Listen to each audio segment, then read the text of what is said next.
For 7 years, no footsteps echoed in the Prescott mansion. The marble halls were silent except for the faint hum of machines and the distant ticking of a grandfather clock that never stopped. The millionaire's son, Ethan Prescott, had never taken a step in his life. Doctors called it neurological paralysis. Therapists called it emotional shutdown. His father, Richard Prescott, simply called it failure. Failure of medicine, of hope, of life itself. Every morning began the same. The blinds opened automatically. The machines beeped their usual rhythm. And Ethan sat by the window in his wheelchair, eyes blank, body fragile as glass. His father's assistants came and went, nurses whispered behind doors, and Richard buried himself in meetings and reports, pretending the silence wasn't killing him. Until one Tuesday morning, everything changed. At exactly 9:17 a.m., Richard sat in his study overlooking the garden, half listening to an investor call when he noticed something strange on his security monitor. He squinted, leaned closer, and felt his heart freeze. The image was grainy but clear enough. His son, the boy who had never stood on his own, was on his feet, standing, trembling, reaching forward. And across the room, near the record player, was a woman he'd barely noticed since she started work a week ago, a dark-skinned maid with tired eyes and a calm face. She wasn't doing therapy, she wasn't instructing him. She was dancing, slowly, gently, moving like the air itself had rhythm. Her name was Grace Turner, the new maid from Atlanta. She had no medical degree, no therapy training, no polished manners for high society, just a soft southern voice, a box of old soul records, and a heart too big for the walls of that cold mansion. And somehow, she had just done what 7 years of doctors and specialists could not. Richard's breath caught in his throat. "What is this?" he muttered. He rewound the footage, watched again. Ethan took a shaking step forward, then another, eyes fixed on the maid who moved to the sound of Otis Redding's voice. Grace twirled once, smiled toward him, and Ethan, God help him, smiled back. Richard slammed his hand on the desk. Where's his therapist? Who told her to do this? But there was no therapist in that room, only a maid, music, and a miracle. What Richard didn't know yet was that this moment didn't start that morning. It began a week earlier, the day Grace Turner arrived. Grace came with a single suitcase, a stack of vinyl records wrapped in an old towel, and a photograph of her 2 grown sons. She walked through the mansion's front door wearing worn sneakers and a humble smile. "Good morning, sir," she said softly when Richard barely glanced up from his phone. He waved her off to the housekeeper, uninterested. To him, she was just another worker in a long list of people paid to keep the silence clean. But Grace noticed everything the moment she walked in. The way the air felt heavy, the way the boy in the wheelchair didn't look at her but watched everything. She called them old soul eyes. Eyes that had seen too much sadness for their years. That first day, she didn't try to talk to Ethan. She just hummed while she worked, low, steady, like she was speaking to the walls, songs from her mother's kitchen in Georgia. "People say I sing too much," she murmured, dusting the shelves, "but singing keeps the heart soft, baby." Ethan didn't reply, but his fingers twitched slightly on the armrest of his chair. She noticed. The second day, she spoke a little more. Told him stories about her old neighborhood, about cooking sweet potato pie, and about her son who didn't talk till he was 5. But when he finally spoke, she said with a small smile, he sang before he talked. Ethan blinked as if listening to a language no one else had ever spoken to him. By the third day, she brought out a record player. The other maids whispered that Mr. Prescott would fire her for it. But Grace didn't care. "This house is too quiet," she said. "Silence can make a soul sick." She set the needle down. Crackle. Then the slow, warm voice of Sam Cooke filled the room. Grace danced as she cleaned. Not wild, not fast. Just slow movements, like waves folding over sand. For the first time, Ethan didn't turn away. He watched. When she looked up, he was tapping 2 fingers against his wheelchair. Tiny taps, like a heartbeat waking up.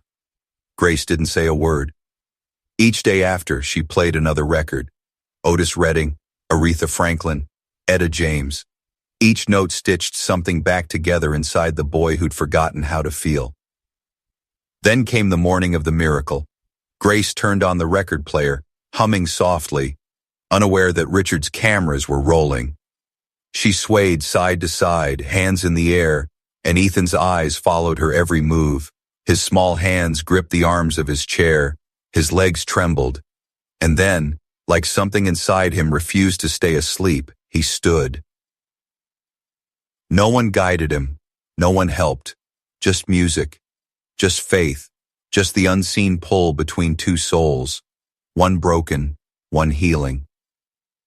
Grace turned and froze, her mouth slightly open. "Baby," she whispered. "Don't be scared." He took one step, then another. His legs shook, but his smile didn't. When he fell back into his chair, she didn't panic. She just knelt beside him and said, "See, ain't no silence too strong for love."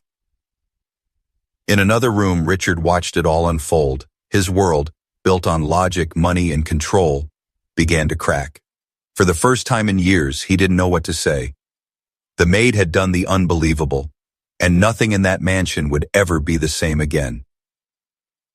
The morning after Ethan's first steps, the Prescott mansion felt different.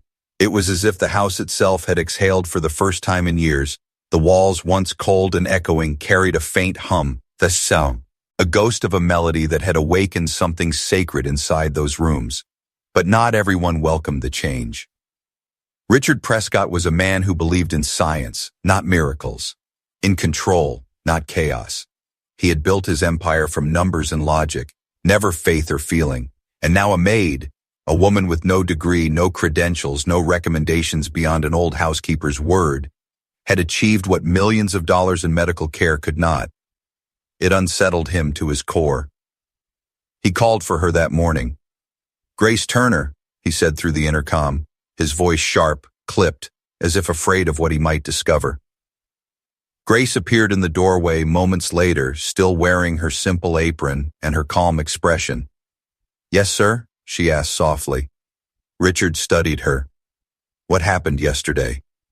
She tilted her head. "You mean Ethan?" "Yes, my son. The boy who hasn't walked in 7 years suddenly decides to stand while you're dancing?" His tone cut like glass. Grace didn't flinch. "He didn't decide, sir. He felt." "Felt?" Richard repeated, disbelief twisting his words. "That's not a medical term, Miss Turner." "No," she said gently, "but it's a human one." Richard's jaw tightened. He wanted to fire her right there, yet something in her eyes, calm, deep, unshaken, stopped him. "You are not to do anything outside your duties," he finally said. "No more music, no dancing, no experiments." Grace nodded, not out of fear but respect. "I understand, sir." She turned to leave, but before stepping out, she said softly, "You can't heal what you're afraid to touch." The words hung in the air long after she was gone. That night, Richard couldn't sleep. He replayed the footage again and again. Every movement of his son, every gentle sway of Grace's body, every note of that old Otis Redding song. Logic said it was coincidence, but his heart whispered otherwise. Me. And while Grace moved quietly through the house, back to her nightly routine, she polished the silverware, folded laundry, and checked on Ethan one last time before bed. He was awake, sitting by the window, moonlight reflecting on his pale face. "You should be asleep, baby," she said softly. Ethan turned his head toward her, eyes bright but unsure. Then, in a voice barely louder than the night wind, he whispered, "You danced." Grace froze. The sound of his voice, soft, fragile, but real, nearly broke her heart. "Yes, I did," she said, smiling through tears. He blinked slowly. "Can you dance again?" Grace nodded, her voice trembling. "Tomorrow, baby.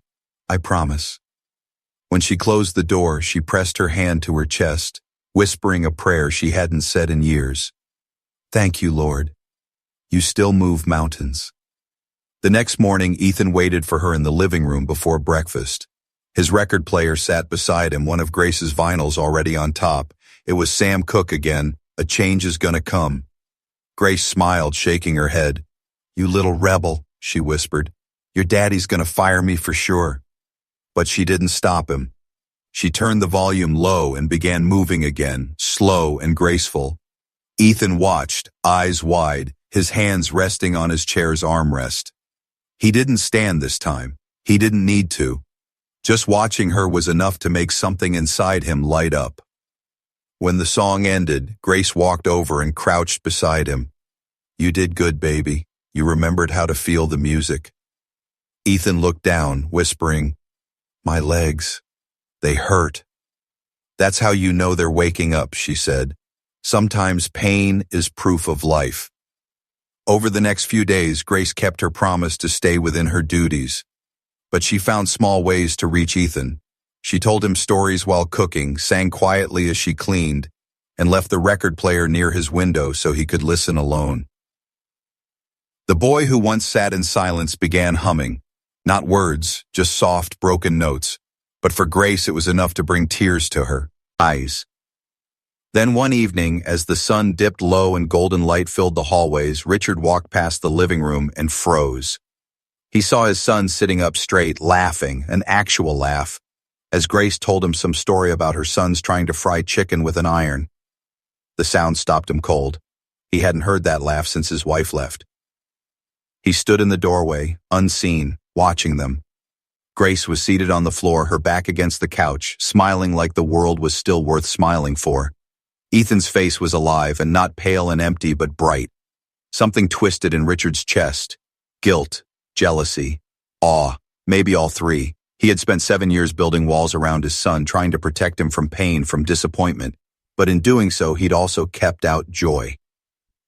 Later that night, he found himself standing outside Grace's small quarters by the servants' wing. He raised his hand to knock, then stopped. Through the door, he heard her voice, soft, praying. "Thank you for giving me one more child to care for," she said, "and give his father eyes to see what love can do." Richard lowered his hand, speechless. The next morning, for the first time, he joined them at breakfast. Grace served quietly, smiling as Ethan greeted his father. 2 words, simple, but enough to shake the world. "Good morning." Richard looked at him, then at Grace. For a moment, the businessman, the skeptic, the man of numbers, had no words at all. Something had shifted. The walls were crumbling. The music had returned. By the end of that week, everyone in the Prescott mansion had noticed the change, though no one dared to talk about it openly. Ethan's laughter, once an impossible sound, had become part of the air. The boy who once refused to meet anyone's eyes now followed Grace from room to room, asking quiet questions in his soft, uncertain voice. But what filled the house with warmth also filled Richard Prescott with confusion. He wanted to believe what he saw, but the logical part of his mind kept rejecting it. "It's temporary," he told himself. Some neurological anomaly, a burst of adrenaline, a coincidence. Anything but a miracle from a maid who danced in house slippers. Still, curiosity got the better of him. He secretly called the family's top neurologist, Dr. Morton, to run new tests. "Just routine," Batsney said, pretending it wasn't urgent. But inside, he was desperate. The tests were scheduled for Monday morning. Grace wasn't told. She only learned of it when she went to wake Ethan and found a team of doctors already in his room. They spoke in cold, professional tones, strapping sensors to the boy's small arms and legs. Ethan looked terrified. "What's going on?" Grace asked, her voice low but firm. Richard stepped in. "He's fine," he said quickly. "Just a follow-up evaluation. Standard procedure." Grace frowned. "You should have told him, sir. You can't surprise a child like this." Richard bristled. "I don't need parenting advice from my staff." She met his eyes without flinching. "Maybe not, but you do need patience." The room fell silent. Ethan's breathing quickened, his small fingers gripping the blanket tightly. Grace walked over, ignoring the doctor's stares. She knelt beside him. "Hey, baby, you're okay. Just breathe. You're safe." Her calm voice steadied him, and slowly, he relaxed. The monitors showed stable readings. Even Dr. Morton raised his eyebrows. "Impressive," he murmured. Hours later, when the tests were done, the doctor pulled Richard aside. "Mr. Prescott, there's no medical explanation for this improvement," he said. "His muscle function has increased dramatically. His brain scans show activity in regions that were dormant for years." Richard frowned. "So, what caused it?" The doctor hesitated. "Sometimes the mind responds to emotional triggers before physical ones. It's rare, but I've seen cases where human connection, genuine connection, rewires the brain." Richard scoffed softly. "You mean kindness?" The doctor smiled. "Call it what you like, but whatever that woman's doing, it's working." Richard said nothing. His mind was a storm. Logic and pride battled something deeper. Gratitude he wasn't ready to admit. That night, he watched the surveillance footage again. Hours of it. Grace singing in the kitchen. Grace reading to Ethan from an old children's book. Grace praying quietly at his bedside when she thought no one saw. Every frame tore at his chest a little more. The boy he'd tried to fix with money was healing because someone finally loved him without asking for anything in return. But not everyone in the house was happy about Grace's influence. Gina, Richard's assistant, had always seen herself as more than an employee. She ran the household, handled the press, even managed Richard's public image. To her, Grace was a threat, unpolished, outspoken, and too visible. One evening she approached Richard. "Sir, with all due respect, this maid is becoming a distraction. The staff are gossiping. They think she's some kind of miracle worker." Richard sighed. "She's helping my son, Gina." "Yes, but at what cost? What if this emotional dependency backfires? Ethan's fragile. He needs professionals, not what?" Richard's voice hardened. Gina hesitated, then said coldly, "Not a maid with no qualifications." He stared at her, expression unreadable. "You sound just like the people who told me my son would never walk. I'm done listening to them." That night, Grace nearly packed her things. She had overheard the conversation through the thin hallway walls. She sat on her bed, folding her uniform slowly, tears pooling in her eyes. She had been fired before for speaking too much, caring too much, crossing invisible lines. Maybe this time was no different. Then came a knock on the door. "Miss Turner?" It was Ethan's voice, soft, trembling. She quickly wiped her tears. "Yes, baby?" "Don't leave," he whispered. Her breath caught. She opened the door. He was there in his wheelchair, clutching a crumpled piece of paper, a drawing of her dancing, done in shaky pencil lines. "You make the house happy," he said. Grace knelt beside him, tears slipping down her cheeks. "I'm not going anywhere, baby. Not as long as you need me." What she didn't know was that Richard had been standing at the end of the hall, watching the whole thing. His throat tightened. For the first time in years, he felt something like faith stirring inside him. The next morning, when Grace came downstairs expecting a dismissal, she found something else instead. The record player had been moved into the center of the living room, polished and ready. On the side table, a note written in Richard's neat handwriting. "For the music that brought my son back to life. R.P." Grace pressed the note to her heart. She didn't smile. She wept. From that day, the house transformed. Music played again. Laughter echoed through halls that once only knew silence. But miracles always draw attention, and sometimes envy. Soon, word spread beyond the mansion walls. A journalist who covered local society news caught wind of the miracle maid who made the Prescott boy walk. Cameras began to circle. Strangers called the gate asking for interviews. Grace didn't like it. "I didn't come here for fame," she told Richard quietly. "I just came to do right by a child who needed love." "I know," Richard said softly, "but the world doesn't understand that kind of grace."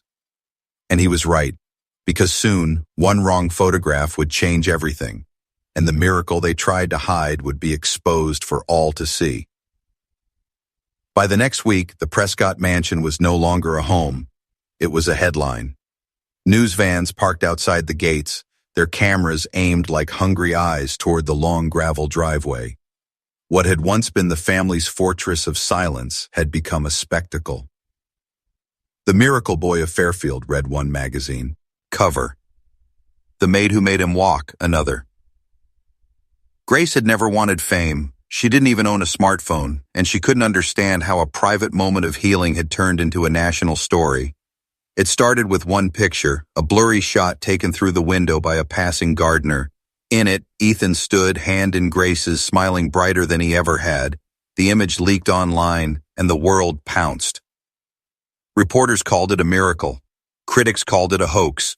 Doctors demanded explanations, but Grace only called it love. And love, she knew, didn't need to explain itself. Richard Prescott, however, was furious. The press painted him as the cold father who ignored his son until a maid did what he couldn't. His investors called, worried about public perception. His name trended for all the wrong reasons. "Who gave permission for that photo?" he thundered one morning, pacing his office. "No one, sir," Gina said, nervously tapping her tablet. "It seems to have come from one of the gardeners. It's gone viral. Millions of views already." "Then stop it," Richard barked. "We can't. It's everywhere. News channels are calling this the Grace Turner miracle." Richard's expression hardened. "Grace Turner doesn't work miracles. She cleans my house." He stormed out, but when he reached the living room, the sight that met him stopped him cold. Ethan was sitting with Grace, both laughing over an old record sleeve. The boy looked alive, radiant. And for a moment, Richard forgot the cameras, the headlines, the chaos. He saw only what he had prayed for 7 long years, his son, whole. Still, pride is a stubborn chain, and Richard wasn't ready to be humble. That evening, he called Grace into his office. The golden light from the desk lamp cast long shadows across the room. "Grace," he began, voice low but sharp, "this publicity is getting out of hand. I need you to stop whatever this is, the music, the dancing, everything. My son's recovery must remain private." Grace folded her hands, calm as ever. "Sir, with respect, that is not how healing works. You can't box it up because it makes other people uncomfortable. You don't understand." "I understand perfectly," she interrupted gently. "You're afraid. Afraid that if people see your son smiling, they'll see your heart too. And you've spent too long hiding both." Her words struck deeper than she realized. Richard looked away. "You think you know me, Miss Turner?" "I know pain when I see it," she said softly. "And I know pride when it tries to dress up as control." He said nothing, just stared at the floor, jaw tight. When she left the room, he sank into his chair, running a trembling hand through his hair. He hadn't realized until that moment how heavy loneliness felt, or how much lighter it had become since Grace arrived. But outside, the world was still watching. The next morning, reporters managed to slip past the outer gates. One even shouted questions through the front door before security pushed them back. Is it true the boy walked again? Was it faith healing? Did the maid hypnotize him? Grace pulled the curtains closed, shielding Ethan from the flashes. He clung to her arm, frightened. "Why are they so angry?" he whispered. "They're not angry, baby," she said softly, hugging him. "They're just loud 'cause they don't understand peace." Later that day, a social services officer arrived for an evaluation. Richard was livid, but legally, he had no choice but to cooperate. Grace stood beside Ethan the entire time, her steady presence keeping him calm. When the officer asked the boy, "Do you feel safe here?" Ethan nodded and pointed at Grace. "When she sings," he said quietly, "the house feels alive." That statement made headlines too. By the end of the week, the Prescott's private struggle had turned into a public debate, rich versus poor, white versus black, privilege versus Grace. Talk shows speculated about Gracie, his background, her education, her methods. Some praised her as a saint, others mocked her as a fraud. Through it all, she stayed silent. She worked, cooked, prayed, and kept her promise to Ethan. "They can talk all they want," she told him one night as they listened to Sam cook. "But truth doesn't need to shout." Meanwhile, Richard began to see things differently. Watching Grace handle the chaos with calm dignity humbled him. He found himself defending her in interviews, something the old Richard would never have done. Miss Turner is a remarkable woman, he said to one reporter. She taught my son to hope again, and me too. Those words surprised even him. That night, when the cameras finally left, Grace stood alone in the garden, looking up at the stars. Richard joined her quietly. For the first time, his voice was soft. "You've changed this house," he said. She smiled faintly. "No, sir. Your son did. I just gave him a song to walk to." He looked at her for a long moment. "You know, I used to believe everything in life could be bought, but what you've given him, that can't be priced." Grace chuckled softly. "That's because it's not for sale." The wind stirred the leaves, carrying the faint echo of music from inside. For a moment, they stood in silence, two souls from different worlds, bound by the same miracle neither could explain. But as peace settled over the mansion, a shadow was already forming. Because when the world can't control a miracle, it tries to destroy it. And soon, someone from Grace's past would arrive, ready to tear everything apart. The peace that had slowly returned to the Prescott mansion lasted only a few weeks. For a time, it seemed as if the world had finally moved on. Reporters lost interest, the gates stayed shut, and laughter filled the halls again. Ethan was now walking short distances on his own. Grace stayed close, her heteros, soft encouragement guiding every trembling step. But miracles have a way of attracting not only light but shadows. And one cold afternoon, a piece of Grace's past arrived. At the front door, in the form of a man she hadn't seen in almost 10 years.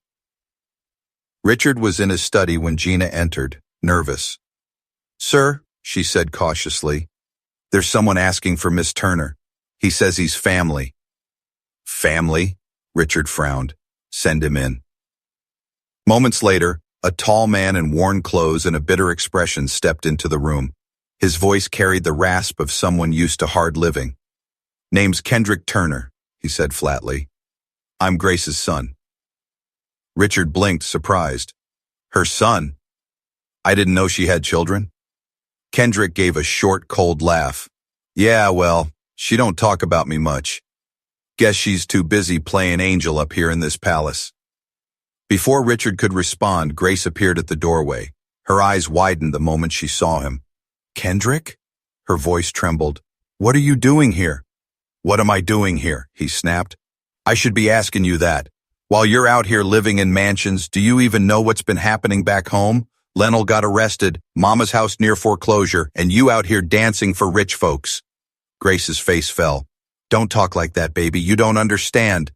"I understand plenty," he interrupted, his tone sharp. "You ran from us. You left your family behind for this." Richard stepped forward. "That's enough." Kendrick turned on him, bitterness burning in his eyes. "Oh, so this your boss, huh?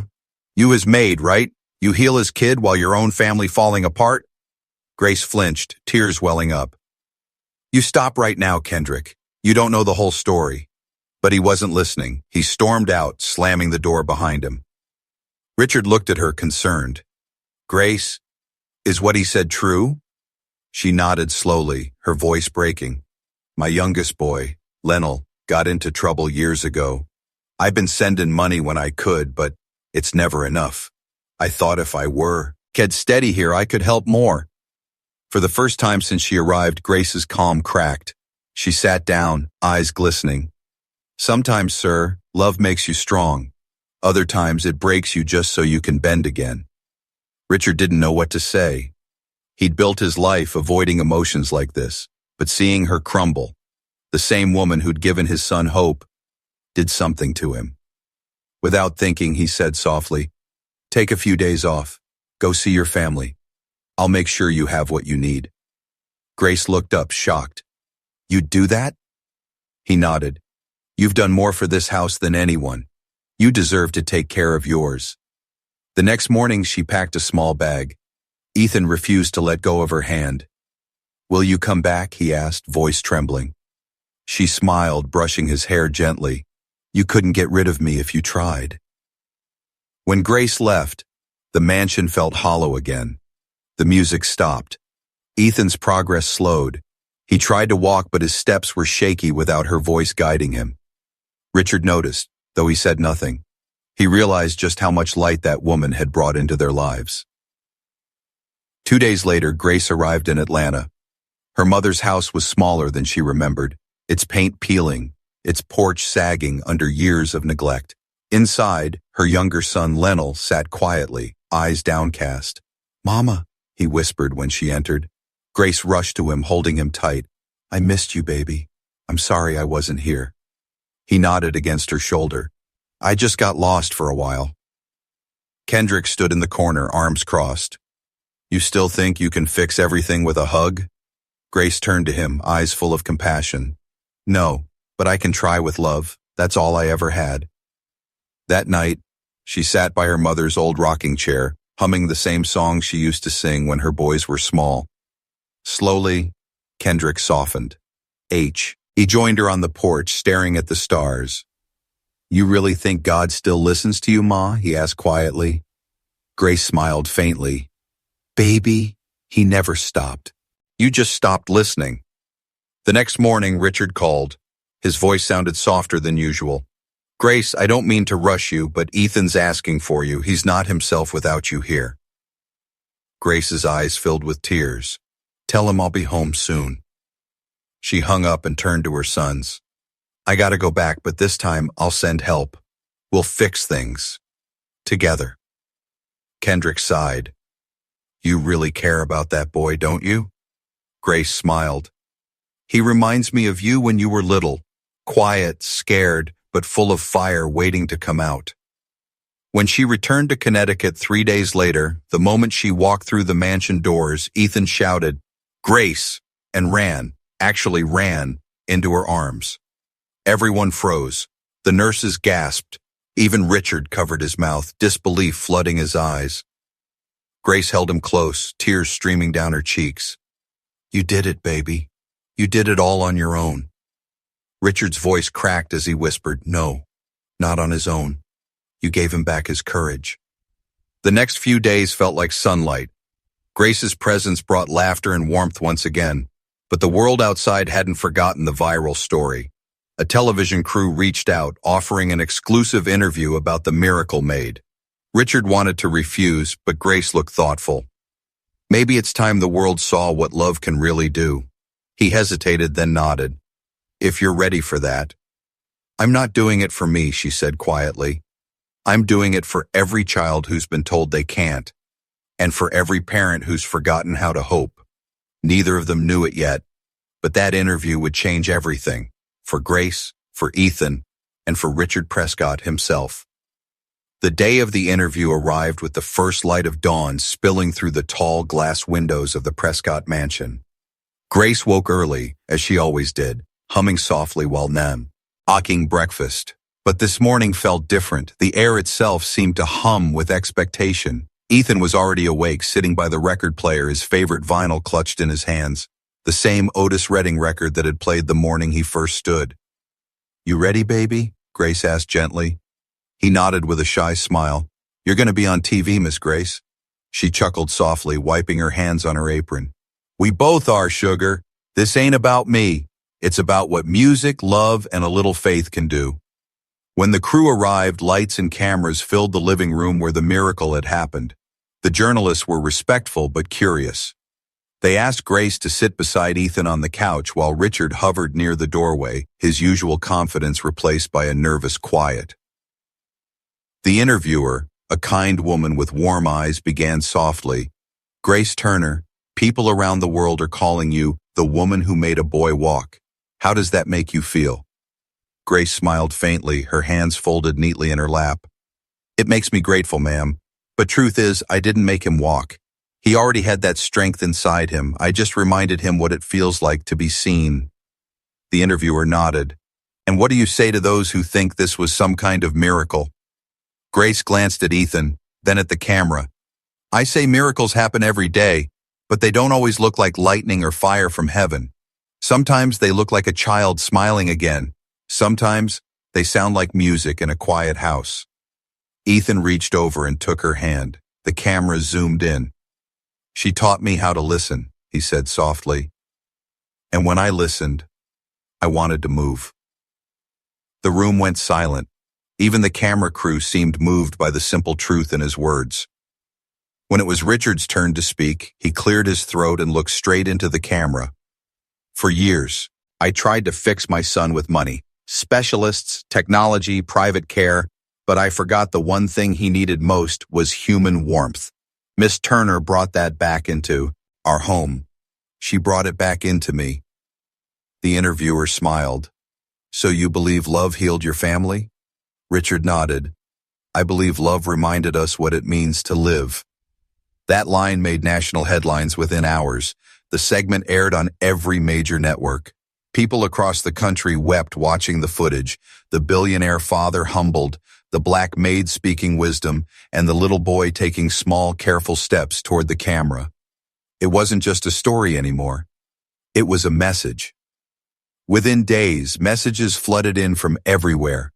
Parents wrote letters about children who began trying again. Teachers said students started believing again. Even hospitals reached out, asking Grace to visit pediatric wards, to talk to children who had lost hope. But through it all, Grace remained the same. She still wore her simple shoes, still hummed old gospel tunes while cleaning the kitchen, and still told Ethan stories from Georgia while folding laundry. Fame didn't change her heart. It just gave her a bigger room to fill with light.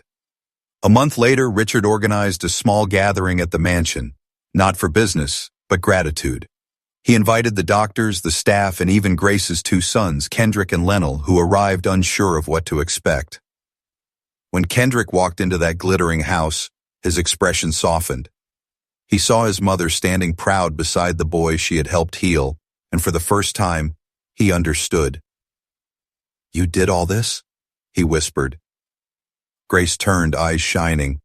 We did, baby. You're part of it too. During the dinner, Richard stood to make a short speech. For years, this house was full of silence, he said. It took one woman's voice to bring it back to life. Grace Turner, you've given me more than you'll ever know. You didn't just heal my son, you healed my soul. The room fell silent as Richard turned toward her. Then in front of everyone, he handed her an envelope. Inside was a deed to a small house in her hometown and a scholarship fund for her two sons. Grace stared at it speechless. Sir, I can't accept this. You already have, Richard said gently. This isn't charity, it's gratitude. Tears streamed down her face as she whispered, God bless you, sir. At that moment, Ethan stood up from his chair. No help, no hands, just willpower. He walked slowly to Grace, took her hand, and said in a clear voice, You gave me music, Miss Grace. Now I'm going to dance for you. The guests gasped as the boy began to sway gently to the soft tune playing in the background, the same Otis Redding song that started it all. Grace laughed through her tears, joining him in small, careful steps. The room erupted in applause. Outside, fireflies glowed in the dark garden. The mansion that had once known only silence was now alive with laughter, song, and the sound of feet that once couldn't move. Later that night, when the guests had left and the lights dimmed, Richard found Grace standing by the window. You changed everything, he said softly. Grace smiled. No, sir. Love did. He nodded slowly. Then may it never leave this house again. She looked out at the stars, whispering, It won't. Not as long as people remember that even broken things can shine. The next morning, the newspapers didn't just call it the miracle at the Prescott Mansion. They called it the story that made the world believe again. And for the first time in his life, Richard Prescott didn't correct them. Because deep down he finally understood, the truest wealth wasn't in banks or business, but in the hearts of those humble enough to love without measure. The maid who walked in with nothing had left behind something eternal, the music, the miracle, and the memory. They would play forever. End of story. Moral never. I heard judge a person by their title. Sometimes angels wear aprons.